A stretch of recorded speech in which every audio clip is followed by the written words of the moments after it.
Have you ever wondered if there are more natural ways to lower your high blood pressure, guard against Alzheimer's, lose weight, feel better? Well, it turns out there is. Welcome to the Nutrition Facts podcast. I'm your host, Dr. Michael Greger. Today we take a deep dive into the best way to choose the safest and most effective sunscreen.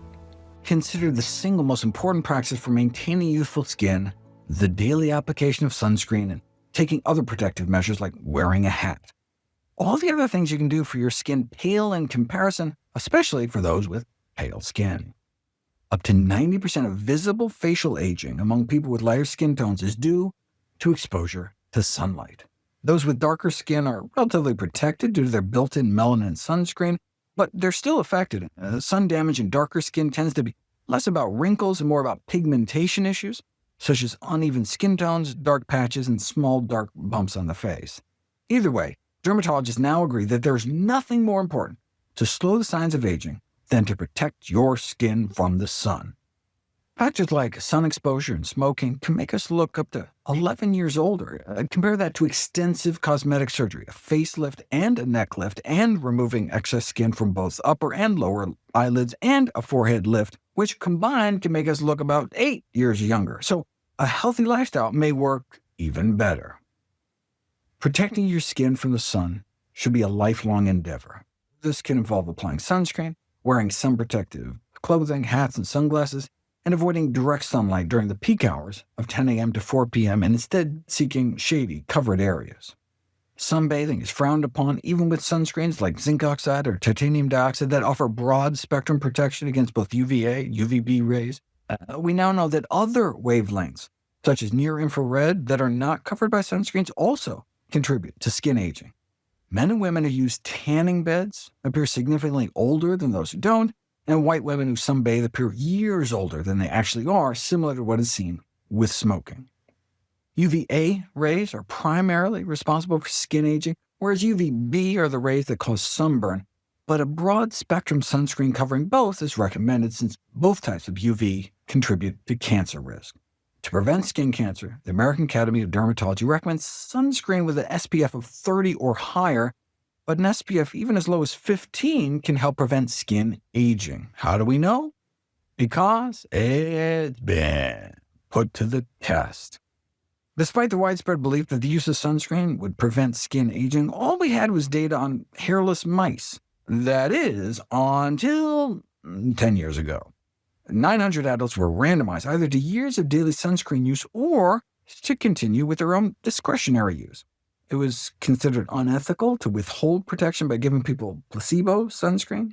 In the end, 77% in the recommended daily sunscreen group were applying sunscreen at least 3 to 4 days per week, compared with only 33% in the discretionary use group. Would that be enough of a difference to make a difference? Yes.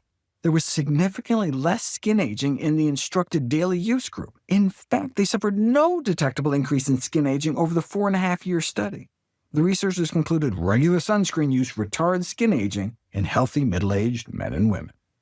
Okay, so to reiterate, there's nothing more important to slow the signs of aging than to protect your skin from the sun. This involves avoiding direct sunlight, since there are skin-aging wavelengths not covered by sunscreens, and wearing a daily SPF 30+ sunscreen proven to slow aging in a randomized controlled trial. Okay, but what if you care less about how you look and more about avoiding cancer?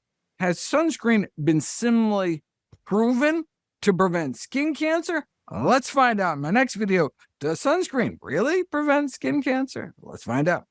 Decades ago, studies started bubbling up, reporting that not only was the use of sunscreen not found to be protective against skin cancer, but it was associated with significantly elevated risk. But subsequent studies offered the obvious explanation of this paradox. People who use sunscreen are more likely to be sunbathers. And that's like finding those who use motorcycle helmets are more likely to die on the highway. It's not that sunscreen and helmets aren't protective, it's just that they're associated with engagement in risky activities. But you don't know until you put it to the test.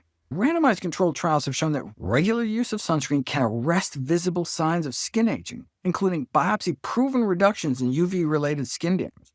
But are there interventional trials proving sunscreen can prevent cancer? Yes. Organ transplant recipients are highly susceptible to skin cancers because they have to be given immune suppressants to prevent organ rejection.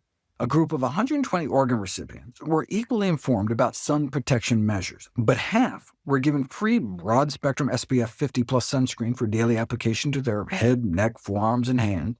After 2 years, there were 9 new basal carcinomas in the control group versus only 2 in the sunscreen group. That sounds good, but it may have just been a fluke. In contrast, there was a highly significant difference in the proportion of patients who got new invasive squamous cell carcinoma, 8 new cases in the control group versus 0 in the sunscreen group. But wait until you hear about what happened to their actinic keratoses, the precancerous growths that can turn into skin cancer. They all started out covered in them, a total of 191 detected in each group. In the subsequent 24 months, the control group developed 82 new ones. How many did the sunscreen group develop? -102. More than 100 precancerous growths in the sunscreen group spontaneously regressed and vanished completely, compared to 82 new growths developing in the control group without a single one disappearing. Their bodies, even in their immunocompromised state, could heal itself once it just stopped being bombarded with so many cancer-causing rays. Other randomized controlled trials have shown similar findings. But generalizability is limited. The studies all used high-risk populations, for example, those living in subtropical climates or with a personal history of precancerous lesions. So cancer prevention efficacy in the general population would be expected to be less. On the other hand, the studies could also have underestimated the impact since they were relatively short-term, not exceeding 4 years, and ethically had to allow the control group participants to slather on their own sunscreen, which would dilute the difference between groups. For maximum effectiveness, sunscreen needs to be applied properly, which apparently rarely happens in the real world.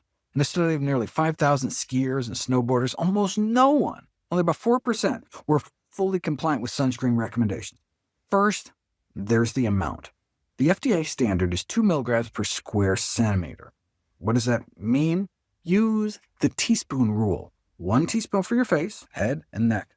1 for the front of your torso, another for your back, 1 teaspoon for each arm, and 2 teaspoons for each leg. That's a total of 9 teaspoons. It's about the total volume equivalent of a golf ball or a shot glass to help you visualize it. Unfortunately, the average sunscreen user may only apply a quarter of the recommended amount. This is why high SPF sunscreens are often recommended, like 50+ SPF. Although the FDA recommends a minimum SPF of only 15 to prevent skin cancer, under normal consumer conditions, even an SPF of 50 may effectively give you only an SPF of 12.5 because most people don't put on enough. Randomized, double-blind, head-to-head split-face experiments, where you're randomized to apply one sunscreen to one side of your face and another sunscreen to the other side, show that in real-life use, SPF 100+ sunscreen works significantly better than SPF 50+ sunscreen. More than 50% of the participants were sunburned more on their SPF 50+ side, compared to only about 5% on their SPF 100+ side. Now, potential downside of higher SPF sunscreens is that they could provide a false sense of security. Those randomized to an SPF 30 sunscreen ended up spending more cumulative time in the sun than those receiving an SPF 10 sunscreen, as much as 5 times longer in some cases. What else? Well, people tend to remember to use sunscreen on a sunny day at the beach, but sun protection is needed even on cloudy days, since the UV rays are not dampened as much as visible light. There's even a phenomenon known as cloud enhancement, where overcast skies can sometimes result in even more UV reaching the Earth's surface compared to clear skies. Sunscreen labels often suggest waiting at least 15 minutes after application before going outdoors, but when put to the test, sunscreen was found to start working immediately, with the full effect apparent by minute 10. However, if water resistance is required, it may be prudent to wait the full 15 to 30 minutes after application before taking a dip. The terms waterproof or sweatproof appear to be meaningless marketing, as no difference in retention was noted between quote-unquote waterproof products and those that were merely labeled water-resistant. Both were better than non-water-resistant products, though, which lost nearly all their protective effects within 20 minutes of water immersion. The suggestion that sunscreen should be reapplied every 2 to 3 hours only applies under conditions in which it is rinsed off by water or sweat or rubbed off by friction from clothing or sand. Even after allowing sunscreen to dry first for 20 minutes, between 15 and 60% of its protective effect can be lost after contact with sand. Otherwise, if the recommended amount is applied and the sunscreen layer is not disturbed, SPF can be maintained for as long as 8 hours. What kind of sunscreen should you use? Cream-based is preferable to spray-on, since the completeness of application is more readily visualized. To help with adequate coverage, spray-on sunscreen should be rubbed on immediately after spraying. Aerosolized sunscreens are flammable and can combust on skin upon exposure to an open flame even after the sunscreen has dried. What's more, the safety of breathing in aerosolized sunscreen chemicals has not been adequately studied, though frankly, the same thing could be said about rubbing them on your skin. The concerns surrounding sunscreen safety are threefold: increased intentional sun exposure, vitamin D deficiency, and untoward effects from systemic absorption of sunscreen chemicals. In the 1800s, we first learned that UVB caused sunburns and formulated sunscreens to block it. Nearly a century later, we learned about the contribution of UVA. Now, a full century later, we are realizing that infrared and visible light may also be contributing to cancer and premature skin aging. Sunlight comes to us in three major bands: visible light, ultraviolet, and infrared. Visible light includes the colors of the rainbow: red, orange, yellow, green, blue, indigo, and violet, or Roy G. Biv. Ultraviolet, UV, is to the right of violet in Roy G. Biv, and infrared to the left of red. Sunscreen can protect us against the free radical damage of UV, but half of the free radical formation in our skin from the sun may be from the visible or infrared spectrums, which sunscreens may not adequately cover. So that's where sun avoidance strategies come in. But you can imagine how shade-seeking could be undermined by the solacement of a sunscreen security blanket. What about vitamin D? The theoretical concern about sunscreen affecting vitamin D status does not seem to manifest in the real world, likely because the UV dose necessary for vitamin D production is so low well before skin turns a pinker shade. However, concerns about the systemic absorption of sunscreen chemicals were underscored by the recent FDA bombshell that not a single one of sunscreen chemicals in current use can be considered generally recognized as safe. Only 2 active ingredients got the green light: the 2 non-chemical mineral sunscreens, titanium dioxide and zinc oxide. The revelation was based on a growing body of evidence that transdermal, meaning through the skin absorption of sunscreen chemicals, was greater than we previously thought, raising unevaluated safety concerns. Unevaluated because we previously didn't think so much got into our bloodstreams. In 2019, a study published in the Journal of the American Medical Association found that under maximum usage conditions over a period of days, the blood levels of all the sunscreen chemicals they tested exceeded the FDA threshold that could potentially waive further safety testing.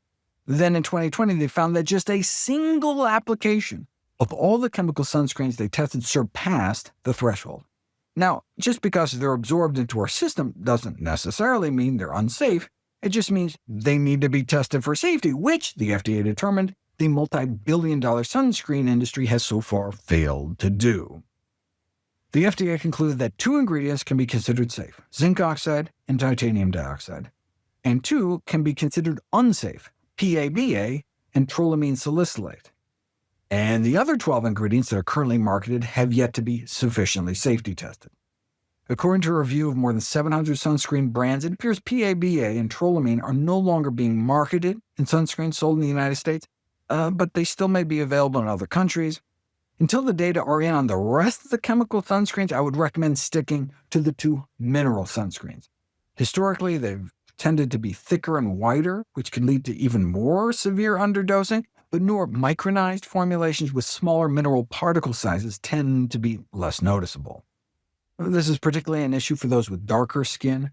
The average built-in SPF of black skin, also known in the medical literature as quote-unquote ethnic skin or SOC skin of color, is about 13 naturally, compared with only about 3 for white skin. Though there haven't been any interventional studies on sunscreen effectiveness for skin cancer prevention in people with dark skin, SPF 13 is not considered sufficient sun protection. So the American Academy of Dermatology recommends regular sunscreen use with an SPF of 30 or higher for people of all skin types. Unfortunately, only about 12% of non-Hispanic blacks and 31% of Hispanics report regularly using sunscreen, compared to about 44% of non-Hispanic whites. Despite this, the incidence of melanoma, the deadliest skin cancer, is 5 times lower in Hispanics compared to whites, and more than 25 times lower among blacks. However, the mortality rate, if you do get it, is higher among African Americans, presumed to be due from delayed diagnosis. Okay, so in short, only 2 sunscreen active ingredients can be considered safe at this time, and that's the 2 so-called mineral sunscreens, titanium dioxide and zinc oxide. Though remember in the first part of the video talking about how that may really only cover UV, the ultraviolet range, and so sun avoidance is still important, since maybe half the free radicals created by sun exposure are from the non-covered spectrum. So avoidance, in addition to using good sunscreens, is still important.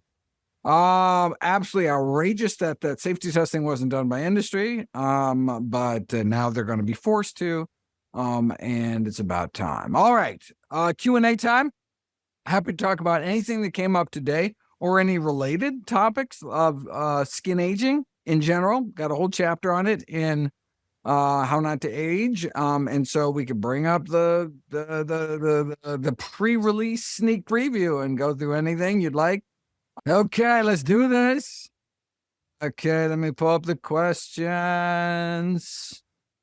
Sunscreen questions. All right. What ingredients are the safest for lip products containing optimal sunscreen efficacy? So glad you answered. You can actually get melanoma of the lip, deadly skin cancer of the lip, just like you can get skin cancer anywhere. And so the safest would be the same thing: titanium dioxide, zinc oxide, the 2 mineral sunscreens for lip products as well. I'm so glad you asked that question. People may not think of that. Okay, when returning indoors after sunscreen skin application, is showering recommended to prevent possible adverse issues from sunscreen chemical skin absorption? What duration is safest to have sunscreen on the skin before washing it off? And the answer to that question is do not wear chemical sunscreens, because we cannot presume them to be safe. Now, if you do have a chemical sunscreen, would it be better to wash it off? That's a good question. Like, I don't know how long it takes for that. I'd have to go back to that study to see how long after application does it get absorbed. Remember that study showed just a single application could exceed the levels that exceed the threshold levels from the FDA in terms of needing to require toxicity testing. So it gets into your bloodstream. What are the kinetics of it? Like, is it like within the first hour, or does it take like 8 hours or something? And can you just wash it up? That's a good question. But so that's kind of a good kind of curiosity question. But the true answer is just don't use those chemical sunscreens until we know they're safe, period. Okay, next up. Any contraindications? Oh, that's a fancy doctory word. I'm sorry I can't give props to the questioners, because I just when the team pulls them together, they don't tell me who asked it. They just show me the questions. But thank you for everyone who put in questions. Anyway, any contraindications, meaning any circumstances in which you would not want to. So any circumstances in which you would not want to apply moisturizer, insect repellents, and/or witch hazel whilst applying sunscreen, and is there any preferred order of application? Sunscreen, the cream sunscreens actually have a moisturizer base, so presumably you wouldn't have to add moisturizer on top of moisturizer. But in terms of insect repellents and all that stuff, trying to think. I can't imagine. It's not like it's gonna. I guess if you added a whole bunch of witch hazel and it was really sloppy, you could kind of rinse off some of the sunscreen. That probably wouldn't happen. Probably just rub it around good. So, I don't think it should matter in terms of order of application. Okay, next question. Is clothing marketed with inherent sunscreen absorbed? Is that absorbed when you sweat? Is this UPF clothing effective? And if so, is it effective enough to forego topical sunscreen while wearing the clothing? Okay, great question. Now, most like UPF, most sun protective clothing is not actually embedded with anything. It's just the natural blocking, physical blocking. So like every piece of clothing, unless it's like some super sheer, lingerie or something, every clothing has some kind of blocking abilities. And you can tell whether it's blocking abilities or not by you take the clothing, you take your shirt, and you look up at the sun. And if you're like, well, try not to look up at the sun, but you know what I mean. Like if light shines through, well, then it's not very good. But so usually the sun protective clothing is just a denser weave or a thicker material. And so you put it up and you're like, oh, you can't see the sun. Well, if you can't see the sun through the clothing, it blocks the sun. So now, is there some clothing that actually has some embedded chemical? If there is, I don't think you should wear it, because then you'd be worried about the chemical safety once again. And so the question is, well, do you need to worry about, do you need to put sunscreen underneath your clothing? It depends on how effective it is. So for anti-aging, you need SPF, not UPF. I don't know what UPF came from, the question here, but no, SPF 15 for anti-aging, SPF 30 is the recommendations for preventing cancer. And so if the clothing is rated as SPF, 10, well, then, if you're going to get a lot of direct sunlight, you want to put some sunblock underneath it. Okay, next. I've heard some doctors, including dermatologists, say that most skin damage from sun exposure is done before age 12. Is that true? Well, I mean, if you think about that randomized controlled trial where they, had people put more sunscreen or less sunscreen, these are people, I forget the ages, but middle age.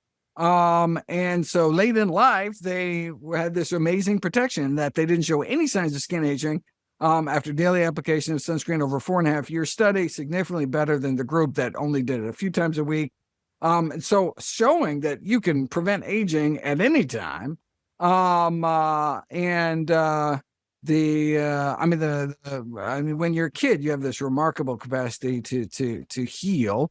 But I think what you may be thinking of is in terms of skin cancer risk. So if you had a lot of sunburns when you were a kid, you are at elevated risk, even if the rest of your life you are in a burqa.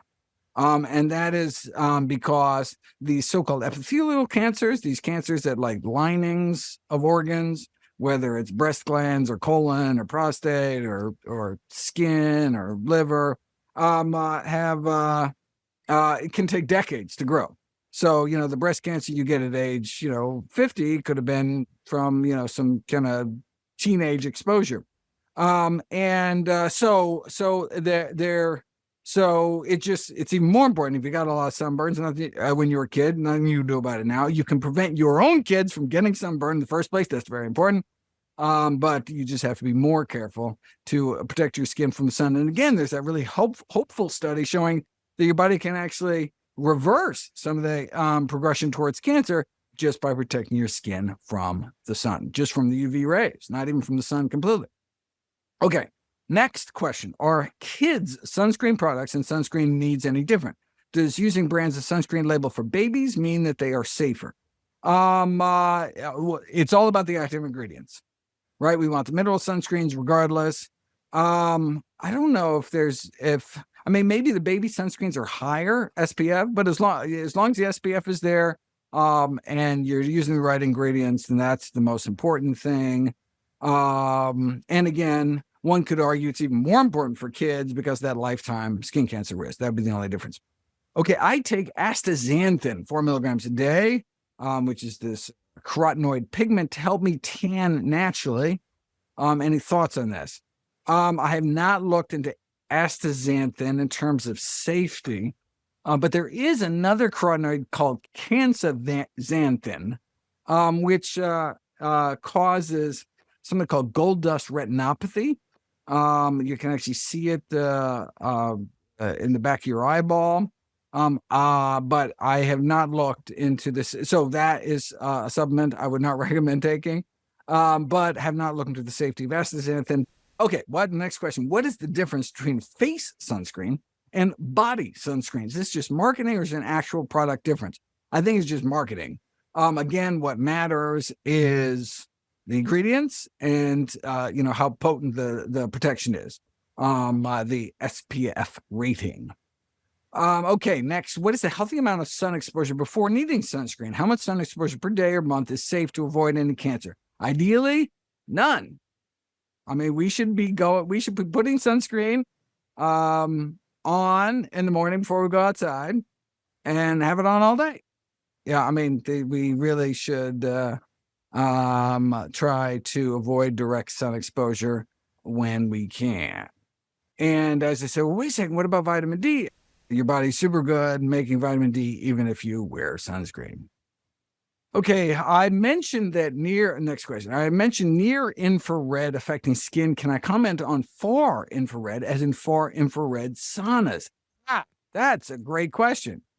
That's something else on my list, is I wanted to look into saunas.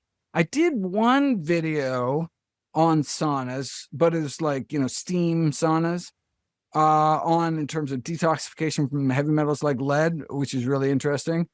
So that's already on the site, but I haven't looked at infrared saunas. Another thing I haven't looked at is like the cold plunge stuff. There's all these people saying there's all this data suggesting that like exposure to cold, cryotherapy, blah, blah, blah, is helpful.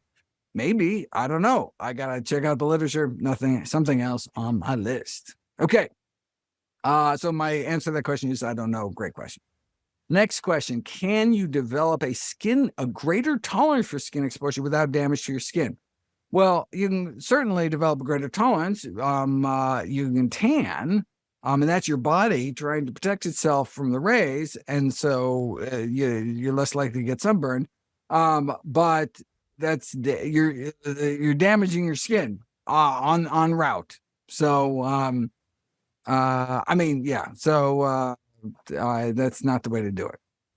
Okay, next. If I already had skin cancer, am I more susceptible going forward on that spot? You absolutely are more susceptible going forward, not necessarily on that spot. In fact, there shouldn't be a spot anymore. They should have cut it out, presumably. But definitely, in fact, there are randomized controlled trials showing that people in exactly your situation can significantly cut down on your risk of subsequent cancer by using daily sunscreen. Because you're so susceptible. The reason that they choose high-risk populations to study is because then you don't have to do as long a study and as large of a study, right? I mean, because you want to have lots of skin cancer in both groups so you can see if there's actually a difference with whatever you do. So you definitely are at higher risk, so it's particularly important for you to take care. Okay, next question. Are there particular herbs that you can recommend for being anti-skin cancer and their properties? I've heard that green tea has such properties. Oh, well, I wonder if the video's up. So I've got a couple videos talking about basically things you can eat to get sunscreen from the inside out. It's there was a cool video talking about how if you have how berries, like eating berries before you go outside significantly extends the time before you get sunburned, because the antioxidants get deposited in your skin and protect against free radicals. Whereas something like alcohol is a pro-oxidant, eats up your free radicals. So I talk about so they did like strawberry daiquiri kind of study. Oh, no, they did screwdriver studies, like orange juice versus orange juice with vodka, and showed how much quicker you sunburn after eating vodka versus all various fruits and vegetables. So check out that video. And I know in the book, I actually talk about different foods that can offer that kind of skin protection from the inside out. The nice thing about that, kind of boosting the natural SPF of your skin by eating healthy foods, and I forget if green tea, it was among them. I know it's certainly been tested. I forget which way it went. The nice thing is it's there all the time and in all the hard-to-reach places, and so you have to think about putting it on. At the same time, the SPF is relatively low, and so you still have to wear sunblock, but it's kind of a complementary strategy. So it's there all the time and everywhere, but not enough to offer ideal protection, so you add the sunblock on top. Anyway, This person has some rough spots on their face that would turn precancerous, but after seeing terrifying videos of people having skin that looked like third-degree burns, I did not use it. So what are the pros and cons of chemo cream? I have no idea. I've never even heard about it, but definitely something to look into. There's no such thing as safe and effective. If it's effective, then there's some risk. The question is, do the benefits outweigh the harms? And that you have to figure out on a drug-by-drug basis. All right. Are there countries manufacturing better or more modern sunscreen formulations than the USA where we can purchase from? Well, you don't need to go anywhere outside the USA because you can get the mineral sunscreens right here. And so you don't need to worry about it, right? So yeah, those are safe. Do natural oils, avocado, peach, grapeseed, provide any protection against UVA rays, as I've seen products that say it do? Well, if the product says it does something, yeah, you can never trust anything. Now, it's possible that something like grapeseed oil has some antioxidants that actually may offer some protection, but I would highly doubt it. I would not rely on oils to protect against UV rays. Okay, is it okay to only use water without soap to wash our hands after putting on sunscreen? We don't want to get sunscreen on our food. So if your sunscreen is not water resistant, it'll wash right off just with water, even without soap. And so you wouldn't want to do that. And if you don't want to get sunscreen on your food, you don't have to eat with your hands. That would be probably the way to go. Don't eat with your hands. Okay, what do you think of the Spurty UVB phototherapy lamp vitamin D lamps that allows people to make vitamin D without going in the sun? Well, I mean, if it's turning out UV rays, then presumably we're gonna run into the same problems. So yeah, I'm presuming that's not good for skin aging or skin cancer risk. And again, you can get all the vitamin D you need from sun, even when you're protecting yourself from sun. Now, if you don't go outside, then you're not going to get enough vitamin D, right? I mean, your roof is SPF like 1,000,000, whatever, right? You don't get exposed inside. And so if you're institutionalized, they do these studies of the elderly in nursing homes, where they never get outside, you can get really vitamin D deficient, in which case, you don't need a UV lamp. You just need to give them vitamin D supplements. I would recommend 2,000 international units of vitamin D3 a day for someone getting inadequate sun exposure. I am very much an institutionalized elder in terms of my vitamin D levels, and that is because I am inside all day reading articles, so you don't have to, and really don't get out much. That'll change when I'm on the road coming next year for the new book. But yeah, so I'm actually taking vitamin D every day because I get inadequate sun exposure. The next question, what are my vitamin D recommendations? There you go. Okay, is there a sunscreen that does not have metals in it? Oh, there's tons of sunscreen, but we don't know if they're safe. Right? These chemical sunscreens, they don't have titanium or zinc, but we don't know if they're safe because they're absorbed into the skin, and we know there are a couple that are definitely not safe. And so there's lots of sunscreens without metals, but until we know they're safe, I would not use them. Next question. What sunscreen options are available if your skin's very sensitive, even the mineral sunscreens? So when you say sensitive, usually sensitive skin, usually what you do with sensitive skin is you moisturize your skin, and presumably sunscreens would be moisturizers. Now, can people actually develop like a titanium or zinc allergy? That's a good question. I've never heard of such a thing, but you can. I've certainly heard of nickel allergy. Some people can't handle things with the metal nickel in it and actually run into real problems. So I don't know if that would be the same. So I'm not sure what you mean by very sensitive, like you break out in a rash? If so, I'm presuming it's not actually the zinc or the titanium, but it's like all the other ingredients that they throw in. And so you may want to try different ones till you find one that doesn't make you break out or whatever you're describing as being sensitive. Next, do sunglasses without tint work the same? What about UV blocking? Do sunglasses without a tint work the same? We didn't actually cover the damage that the sun can do to probably the most sensitive tissue at all, the back of your eye. Imagine, okay, yeah, your sun is getting toasted, your skin's getting toasted, but you actually have a magnifying glass in your lenses, your eye, which are focusing the sun's rays right to the back of your eye. And so actually, cataracts are thought to be your body's way to protect your retina. The yellowing of your cornea, the outer part of your eye, is to block some of those high-energy blue light that is damaging your retina. And when people get cataract surgery, they actually can accelerate their retinal degeneration because all of a sudden they have more free radical damage in the back of their eye. So what do? You protect yourself. There's all sorts of polarized sunglasses which significantly cut down on light, and you'd want them, not the little fashionable ones where light can get in from all sides, but you want ones that really do cover your eyes. What's the latest research on the possible link between sunscreen and frontal fibrosing alopecia? I have never heard of any such link. I can pop it into PubMed real quick just to see if anything pops up. Okay, sunscreen. That is not something I ran into.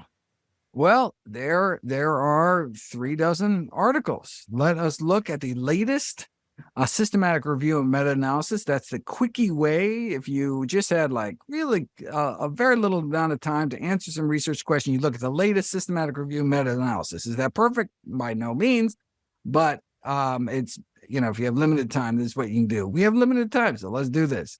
And what does it say? So yeah, the use of sunscreen is associated with a higher risk of developing frontal fibrosing alopecia.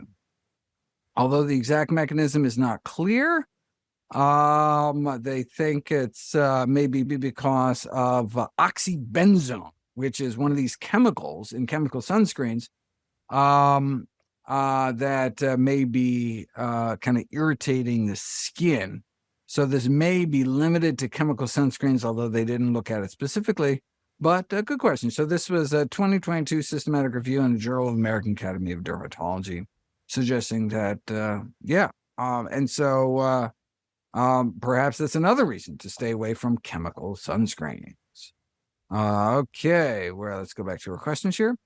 But thank you for that question. I that's not something I ran across when I was doing, because most I was looking at it for aging, but of course the cancer unnaturally popped up with that. Okay, why does squamous cancer, meaning squamous cell carcinoma, show up on legs or covered areas more than other areas? I wonder if you're talking about melanoma. So melanoma, you can get in all sorts of crazy areas. So there are some skin cancers, like basal cell, that show up where you'd expect them to show up, like, top of the head or on the nose, or, where they just get a lot of sun exposure. And other skin cancers that can appear weird kind of places, even like, toenails and crazy things like that, and may have less to do with UV ray exposure. Why does that have that distribution? I don't think we know. That's a good question. Is one application in the morning sufficient for all-day protection? That study, right? As long as you are not rubbing it off or wiping it off, or you're not sweating so much that you're kind of dripping it off, rinsing it off with sweat. 8 hours. It should last 8 hours. So yeah, application in the morning should be sufficient, unless you're rolling around the sand or something and it's rubbing it off. Okay, could I please address the effect of sunscreen chemicals on coral reefs and ocean life? Fantastic question. Is not in my wheelhouse, so I do not know what the effect of sunscreen chemicals on coral reef and ocean life is. Sorry. Any foods that can help slow skin aging? You got it. I got a whole chapter on it. I have a whole anti-wrinkle diet section. Let me, oh yeah, all right, let's share it. Let's do it. Here we go. Anti-wrinkle diet. Is there any way to reduce them? Don't eat a lot of meat and junk, eat a lot of fruit, vegetables, nuts. Okay, these are associations. So if you go to c.nf/anti-wrinkle, there's a video how to naturally reduce wrinkles with food, which on NutritionFacts.org right now. And so there's that video, and then there's been interventional data on almonds, flax, seeds, soy, and mangoes. And do they actually work when put to the test? Yes, yes, yes, and no. So yes to almonds, yes to flax, yes to soy, no to mangoes. I love mangoes, too bad. So thank you so much, everybody. I hope you learned a ton. I certainly learned a ton, as I always do when I put together this information. And so, and I'm all excited to share it. And now I've finally been able to. And then eventually we'll share it with the world once all those videos eventually make it out on NutritionFacts.org. Visit NutritionFacts.org/audio to see all the podcast episodes with descriptions that include links to their associated videos. Sources cited and other details are available on each video's page. Information about my books, How Not to Die, How Not to Diet, How Not to Age, is at NutritionFacts.org/books. All proceeds from book sales go to charity. And sign up for our free newsletter at NutritionFacts.org/subscribe to stay updated on the latest bite-sized videos and articles. NutritionFacts.org is a science-based nonprofit, and everything on the website is free. There are no ads, no corporate sponsorships, no kickbacks, strictly non-commercial, not selling anything, just put it up as a public service, as a labor of love, as a tribute to my grandmother, whose own life was saved with evidence-based nutrition. Thanks for listening.